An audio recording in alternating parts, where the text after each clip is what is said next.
I wasn't angry when they cut me. That's what surprised me the most. I'd spent years in rooms where people raised their voices over things that didn't matter. Presentation fonts, meeting ownership, who got credit for a patch. So when my director looked into the camera and said my role was no longer required, my brain didn't even give me rage. It gave me numbers, timelines, risk. He said it during the integration phase, the period where everyone pretends the merger's smooth, while the real work is duct tape and prayer. The headline number was $9.8 billion, repeated in every all-hands like a sacred chant. But on my side of the screen, it wasn't a headline. It was a flood. I was the person who kept that flood from spilling into production. Not because I was some genius, because I was boring in the way companies secretly depend on. I liked audit logs. I liked change windows. I liked dependency maps that made executives yawn and engineers sleep better. My job title was unglamorous on purpose. I was a systems integration lead for one narrow slice of the platform. Authentication dependencies that touched everything but belonged to nobody. It wasn't a product. It was plumbing. It never won awards. It just had to work. And because it touched everything, it had one dirty truth. If you broke it, the company didn't crash right away. It bled. Slow login failures, random timeouts, on-call escalations that looked unrelated until you stacked them next to each other and saw the shape of a problem. I'd been warning people about that for months. I had it all documented. A dependency register, a run book, a cutover plan with owner names and escalation paths. And every time I brought it up in steering meetings, I got the same smile from leadership. The smile that says, "We hear you," but means we need a slide that looks clean. The day they cut me, the steering meeting had just ended. We were in a quick follow-up call. My director, HR, and a guy from the integration office I'd met twice. HR kept her camera off. The integration guy kept his on, but he stared slightly to the left of the lens like he was reading a script. My director didn't waste time. Due to the integration restructure, he said, "Your role is being eliminated." He said it like he was reading weather. I watched his mouth move and looked at the top of my screen where the meeting title still said, Integration Stability, Critical Path Review. That irony landed in my chest like a stone. Then it happened. Quiet, clinical.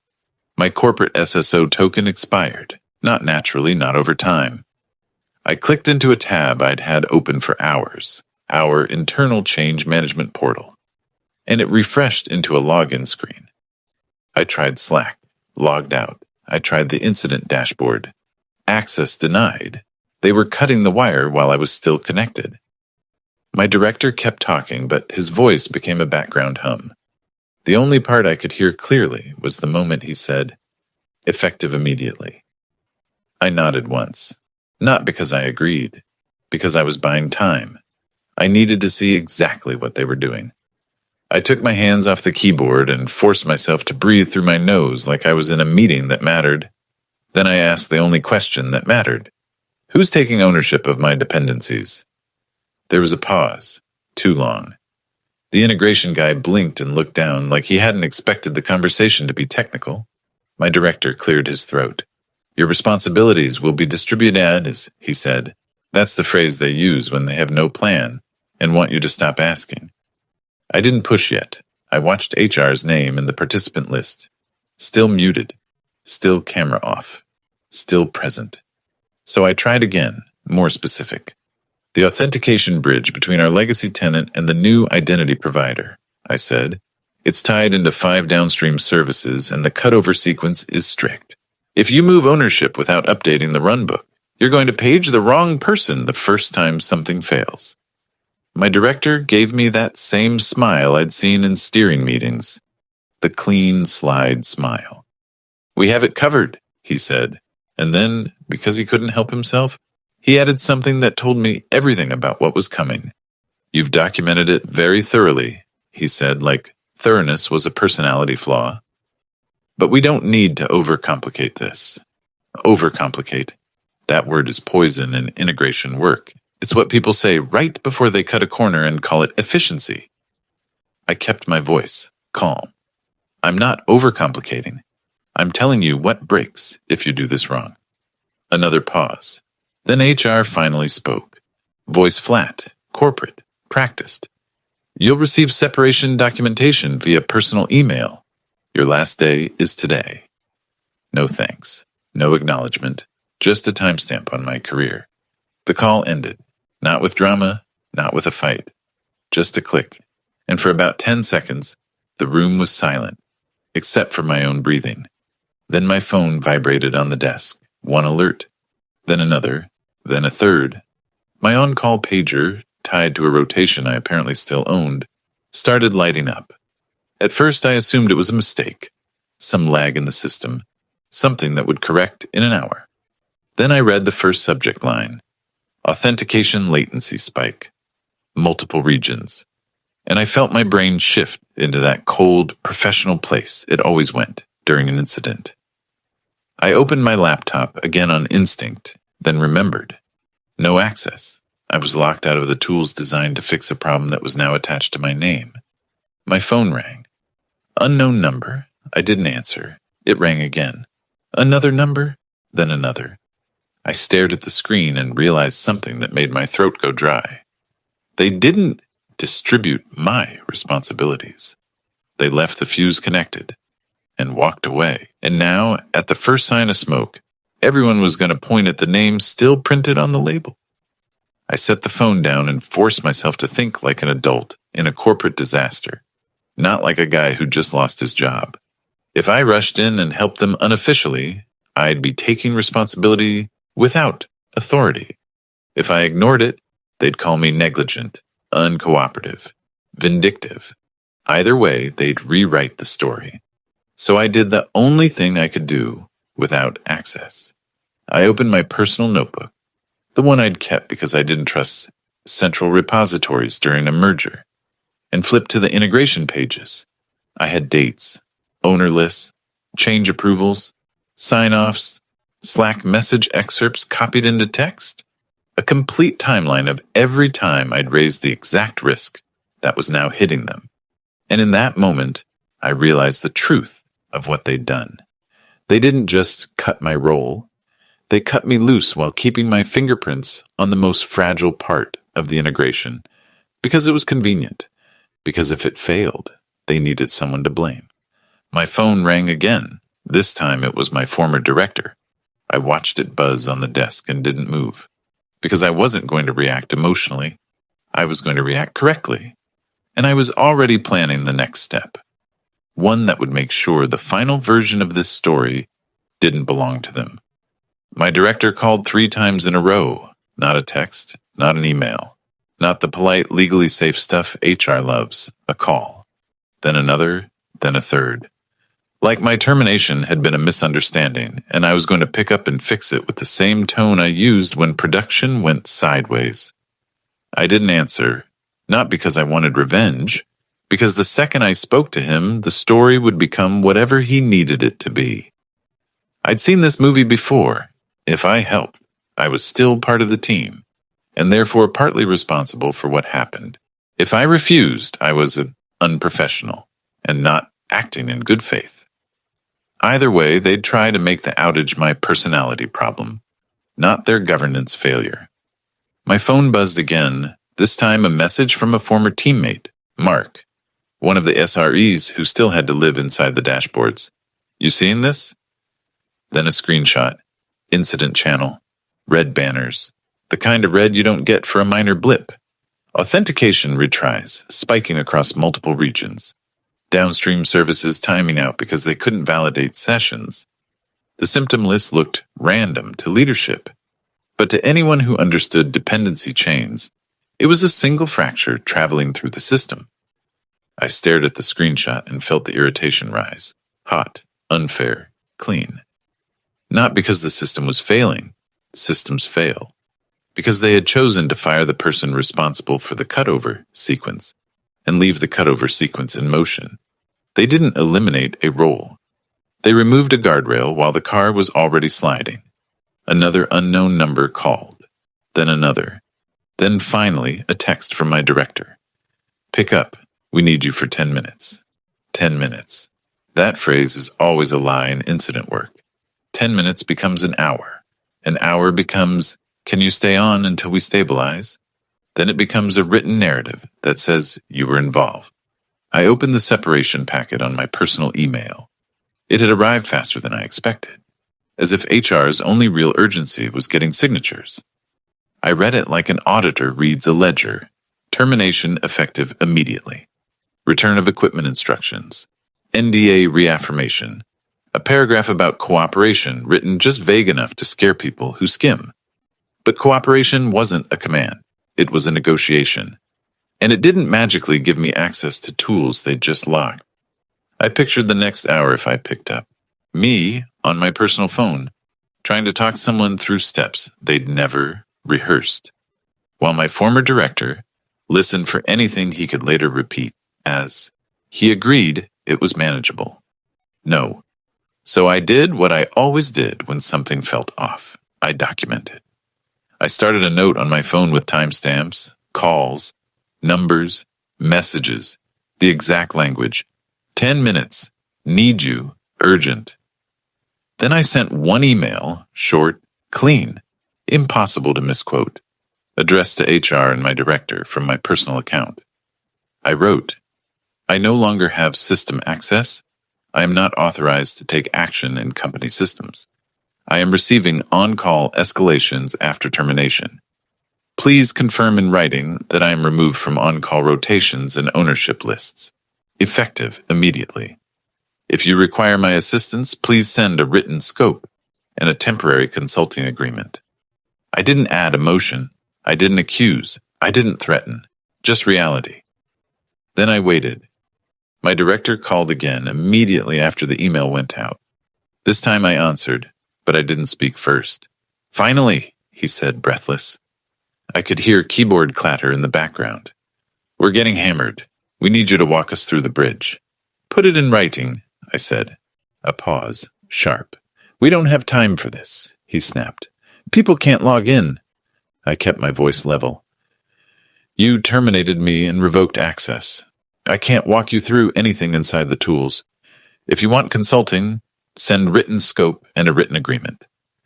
His tone shifted, controlled now, managerial, like he was trying to regain the high ground. Are you seriously refusing to help during an incident? There it was, the trap, spoken out loud. I didn't take the bait. I'm not refusing, I said. I'm asking for authorization and terms. Without that, you're asking me to operate in a system where I have no access, no authority, and all the liability. Silence. Then a voice I didn't recognize cut in. Someone on speaker, likely the integration office guy or maybe legal.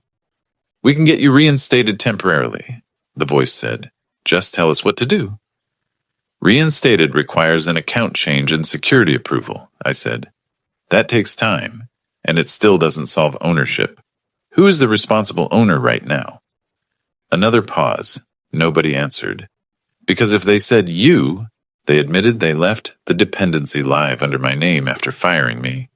If they said someone else, they'd have to explain why that person didn't know the cutover sequence. That's when I felt something click inside me. Quiet, steady, relieving. They weren't calling because they valued me. They were calling because the documentation I'd been mocked for was now the only map out of their mess. I said it plainly. You need two things, I told them. A technical fix and a governance fix. The technical fix is in the runbook I already submitted. The governance fix is removing my name from anything operational and assigning an accountable owner. Do that first. My director exhaled like he was biting down on anger. We'll handle the ownership, he said. Just tell us the steps. I already did, I replied, in the runbook. If you can't find it, that's not a production problem. That's a process problem. He went quiet, then softer, almost pleading, he said, just help us, please. That was my micro-catharsis, right there. Not because it was satisfying to hear him ask, because it confirmed what I'd suspected the moment they ended the call. They had cut the roll, not the risk. And now the risk was collecting its debt. I ended the call after one final sentence. "Send the written scope," I said. "Then we'll talk." When I hung up, my phone buzzed again, this time an email notification. HR had replied, and the subject line told me the panic had finally reached the people who mattered. But that was just the beginning. HR's reply was the first time anyone on that call sounded genuinely afraid. Not in the human way. In the corporate way where fear shows up as polished language and urgent scheduling. Subject line, operational clarification, immediate. Inside, it was a neatly formatted paragraph that tried to make my termination and their outage feel like two unrelated events. They thanked me for my professionalism. They said they were working to update ownership records. They asked if I was available for a brief call. No mention of the on-call pages still hitting my phone. No acknowledgement that they'd cut access while I was still speaking. No admission that my name was still sitting in the escalation tree like a landmine. Just one line at the bottom that changed the temperature of the room I was standing in. Legal will be joining. I didn't feel relief when I read it. I felt the opposite, like I'd just found the real game board. Because legal doesn't join calls to solve incidents. Legal joins calls to control narratives. I replied in the same tone I'd used in my earlier email. Short, neutral, recorded. I told them I could join a call with legal present, but only after receiving written scope of what they were requesting, written confirmation of authorized access, and written terms for any work performed post-termination. Then I set my phone down and stared at it, waiting for the next tactic. It came fast. My director didn't call this time. He texted, "You're making this harder than it needs to be." I didn't answer. A minute later, another message. "We're trying to resolve this professionally." That one almost made me laugh. Not because it was funny, because it was textbook. The moment you ask for documentation, they start framing you as the problem. Then the third message landed, and it was the first one with teeth. "If you refuse to cooperate, HR will note it." There it was. The implied threat. Severance, references, reputation. The soft pressure that's designed to make you cave without them ever having to say anything illegal. I opened a new note on my phone and typed the text exactly as it appeared. Timestamped it. Then I took screenshots. I wasn't doing this to build a case like some movie. I was doing it because I'd been in enough postmortems to know how quickly a timeline can be rewritten once executives start talking. I was still staring at the screenshots when my phone buzzed again. This time, not a call, not a text. A push notification, MFA approval request. Someone was trying to log into the company VPN using my identity. The prompt on my screen asked, "Approve sign-in, location, not mine. Device, not mine." For a second, my brain tried to be generous. Maybe it was an automated system. Maybe some token refresh. Maybe a delayed deprovisioning. Then it buzzed again. MFA approval request. And then again. 3 prompts in under a minute. Like someone was hammering the login screen and hoping I'd press approve out of habit. My stomach went cold. Because this wasn't an outage problem anymore. This was a liability problem. If I approved even once, if my phone allowed a login, then anything done under my identity would look like me. Any change, any access, any escalation, any mistake. And if the system stabilized after that, they'd say I was involved. If it didn't stabilize, they'd say I caused damage. I hit deny. Then I turned on screen recording and waited. The 4th prompt came in less than 30 seconds later. MFA approval request, deny. A 5th, deny. And then silence, the kind that means something's gone wrong. Not because they stopped trying, because someone finally realized I wasn't going to give them what they wanted, and they moved to another plan. I didn't know who was behind it. My director, an admin, a panicked engineer who thought they were doing the right thing. In big companies, intent gets messy fast. But motives didn't matter. What mattered was that someone had tried to use my identity after terminating me. That was the moment I stopped being the hero. I forwarded my earlier email thread to myself again, just in case. Then I wrote a new email, this time directly to HR Legal, since they'd already announced themselves, and my director. I kept it clean. I was receiving repeated multi-factor authentication prompts for attempted VPN access after termination. I did not approve any sign-in requests. I was not authorizing any access under my credentials. I requested immediate removal of my phone number and device from corporate authentication methods. I requested written confirmation that my identity would not be used for operational access. Then I attached the screenshots and a still frame from the screen recording showing the prompts. I didn't accuse anyone. I didn't have to, because the implication was obvious. If they didn't lock my identity down immediately, they were exposing themselves to a compliance nightmare. 5 minutes passed. Then HR replied again, this time without the warm professional tone. "Thank you for flagging. We are escalating internally." No denial, no explanation, just escalating. A few minutes later, Legal emailed from a generic address and asked me to join a call as soon as possible. They included a meeting link. They still did not include written scope or written terms. So I didn't join. Instead, I replied with one line. "Please provide written scope and written authorization for any requested work, as previously stated."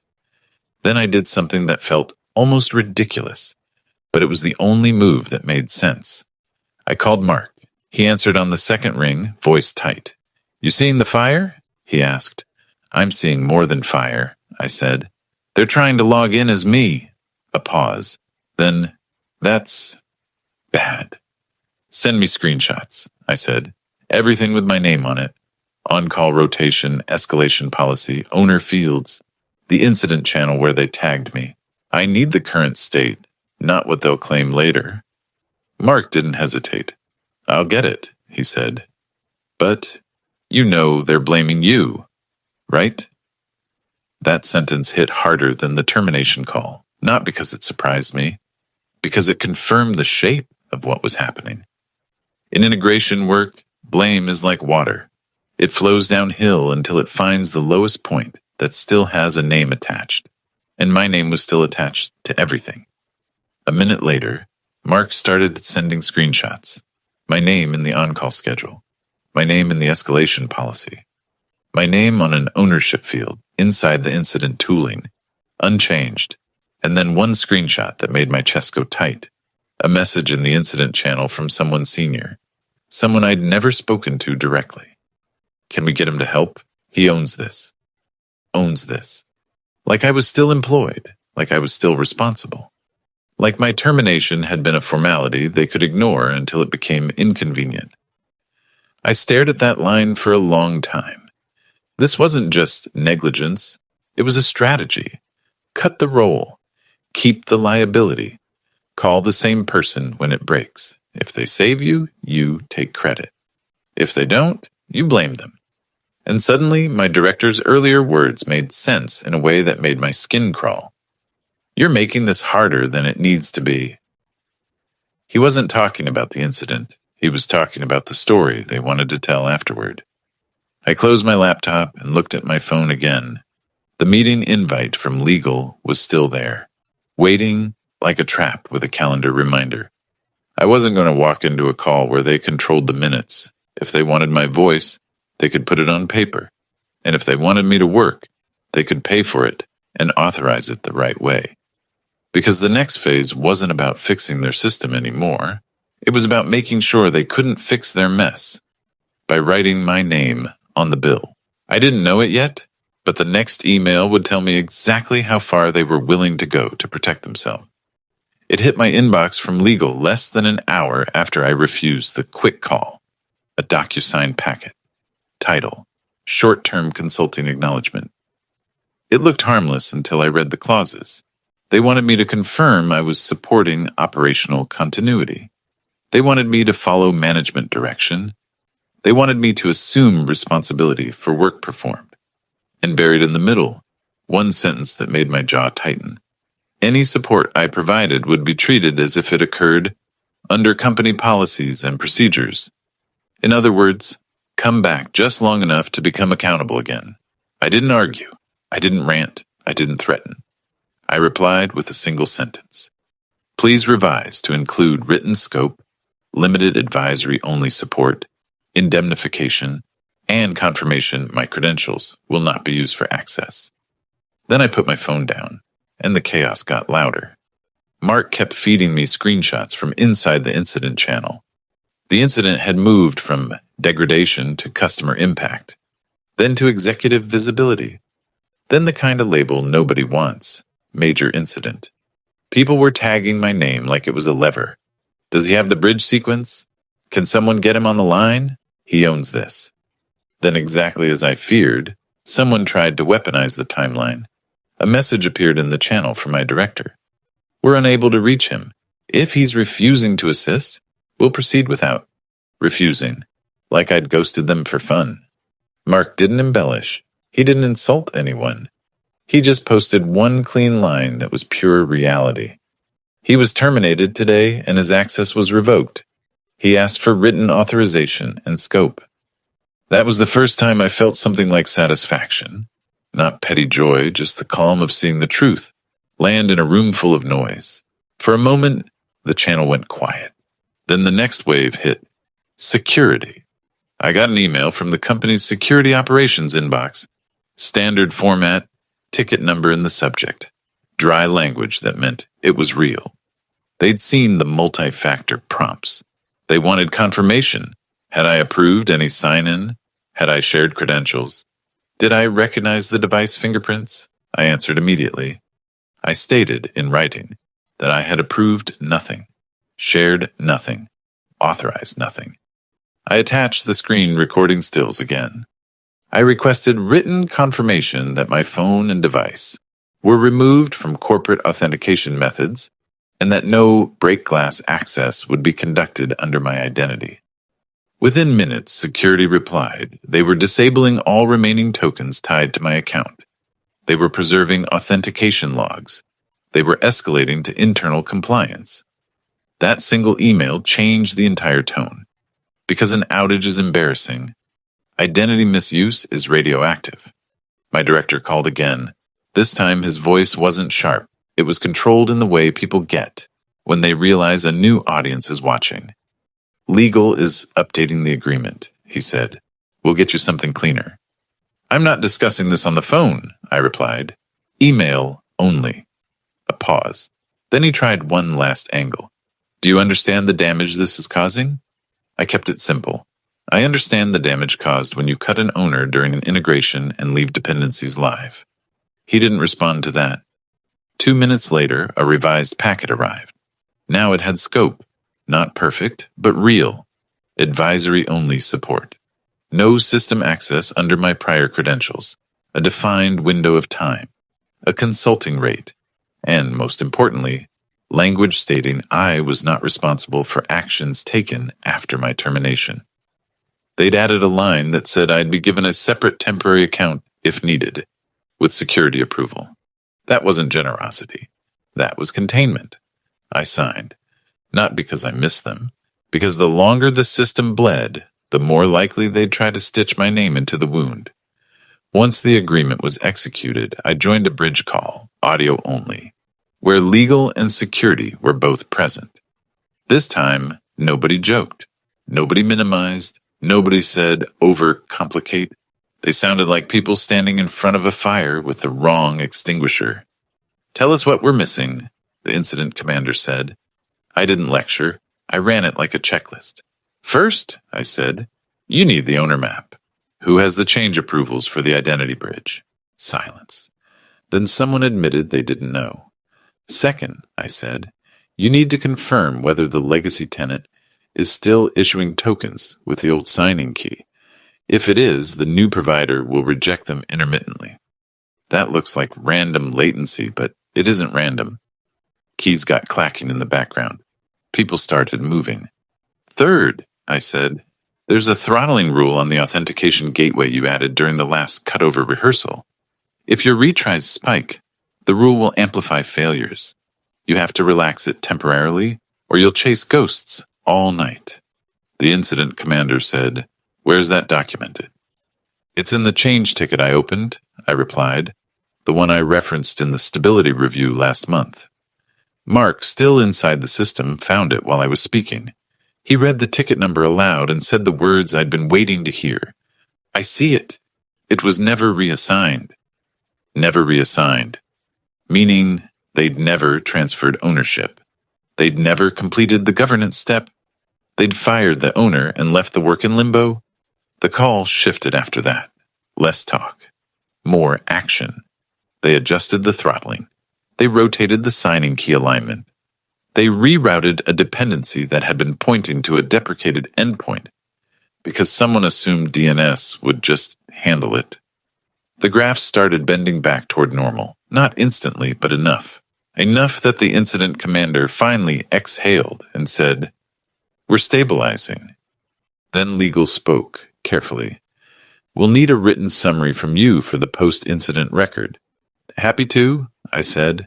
"I'll send it by email, and it will include the fact that I was terminated and deprovisioned before the incident escalated, and that my ownership records were not updated." Another pause, shorter this time. "Understood," Lagel said. When the bridge call ended, my phone didn't ring. For the first time all day, it didn't ring. I sat in the quiet and realized something that felt like a second. Deeper, micro-catharsis. They thought cutting me would make me small. But the moment they tried to use my name as a shield, they handed me the one thing I'd always needed in corporate life: leverage with receipts. And the next morning, when the company woke up and demanded to know who left, a live dependency attached to a terminated employee, they weren't going to like where the audit trail pointed. By morning, the outage wasn't the headline anymore. The headline was the question nobody in leadership wanted to ask out loud. How does a terminated employee remain the operational owner of a live dependency in the middle of a $9.8 billion integration? Because once security flags identity misuse and compliance asks for the audit trail, the conversation stops being stability and becomes governance failure. And governance failures don't die in an incident channel. They climb. Legal emailed again before sunrise. This time the tone wasn't quick call. It was controlled urgency. They wanted 3 things. In writing, a timeline of events, a list of technical actions taken during the consulting window, and confirmation that I had not accessed systems prior to the consulting agreement. I gave them exactly what they asked for, nothing more, nothing less. Because precision was the only safe language now, I wrote the timeline like an investigator, not like an employee. Termination call time and attendees, including HR present, and muted immediate deprovisioning observed. During the call-on-call escalations received after termination, repeated multi-factor prompts for attempted access under my identity, all denied my written requests for authorization, scope, and terms consulting agreement, execution time advisory, only support provided on a recorded bridge with legal and security. Present stabilization actions performed by current staff using tickets I had previously filed. Then I attached receipts. Screenshots from Mark showing my name still in the on-call rotation and ownership fields after termination. The incident channel message where someone senior wrote, "He owns this."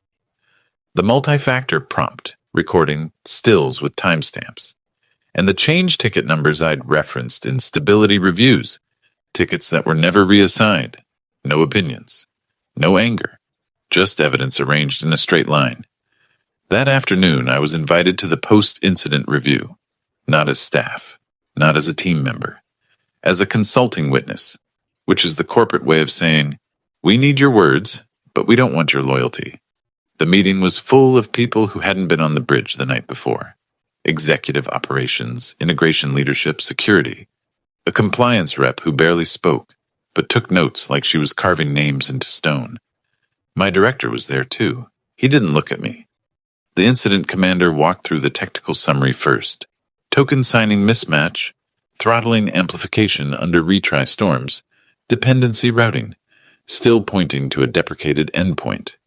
Real problems, real fixes, all explainable. Then compliance asked the question, why did ownership not transfer? Silence has a texture when it's expensive. That silence was thick. My director cleared his throat and tried to answer in the language of bureaucracy. During the restructure, responsibilities were being redistributed. Compliance cut him off. Ownership in the tool, not intentions. Security spoke next. Calm, factual. They had the authentication logs. They had the attempted access events tied to my identity after my termination. They had the internal ticket for reactivation request raised during the incident, and they had the approvals on that request. They didn't accuse anyone in the room. They didn't have to, because when security put the approval chain on the screen, my director finally looked at me, not with anger, with the expression of someone watching a door close. Legal stepped in immediately after that, not to defend him, just to contain the damage. They stated that my consulting engagement began only after written terms were executed, that I had not approved any multi-factor requests, and that operational actions taken during the incident were executed by active employees with authorized access. That line mattered. It killed the scapegoat story before it could breathe. Then it was my turn to speak. I didn't gloat. I didn't moralize. I didn't say, "I told you so." I said one sentence, and I watched the room react to it, like it was a weight being set on a scale. I asked who would own the identity bridge on the termination call, and I was told it was covered. That was it. One sentence backed by the documentation I had kept and the tickets I had raised. From there, it wasn't revenge in the movie sense. It was karma in the corporate sense. Consequences moving through process. The outcome didn't come in one dramatic moment. It came in a series of quiet, undeniable steps. My name was removed from every on-call rotation the same day, with confirmation in writing. Security removed my device from authentication systems and documented the post-termination access attempts as a formal incident. Compliance opened a governance review tied to the integration program, which meant leadership couldn't bury it in a team post-mortem. And legal amended my separation terms to confirm my cooperation did not create ongoing operational responsibility. A week later, HR finally actually called me, with a tone that sounded nothing like that camera-off voice from the termination day. They confirmed my severance would be paid as written. They confirmed my employment record would reflect role eliminated with no performance issues. They asked politely if I would sign a final release. I told them I would, after my consulting invoice was paid. It was paid within 2 business days. My director didn't contact me again after the post-incident review. But I heard what happened the way you always hear what happens in big companies, through the silence around a name. He stopped showing up in steering meetings. His calendar invites started coming from someone else. People who used to copy him on everything stopped doing it. Eventually, Mark told me in one blunt text, "He's out." They said leadership transition. No fireworks, no public humiliation, just a quiet removal, the same way they'd tried to remove me. And that was the part that finally settled my nerves. Because what I wanted wasn't to destroy someone. It was to make the world make sense again. You don't get to cut a critical owner during an integration, leave the dependency live, try to use his identity in the dark, and then write him into the blame when it burns. Not if there's an audit log, not if there are tickets, not if there's a timeline that doesn't bend. A month later, I started a new role somewhere smaller, calmer, and strangely more professional. When my new manager asked why I left my previous company during such a massive merger, I didn't tell the whole story. I just said the truth in its simplest form. They eliminated my position, I said, but they forgot to eliminate my liability. And for the first time since that termination call, I felt something close to peace. Not because I won, because I didn't let them rewrite what happened.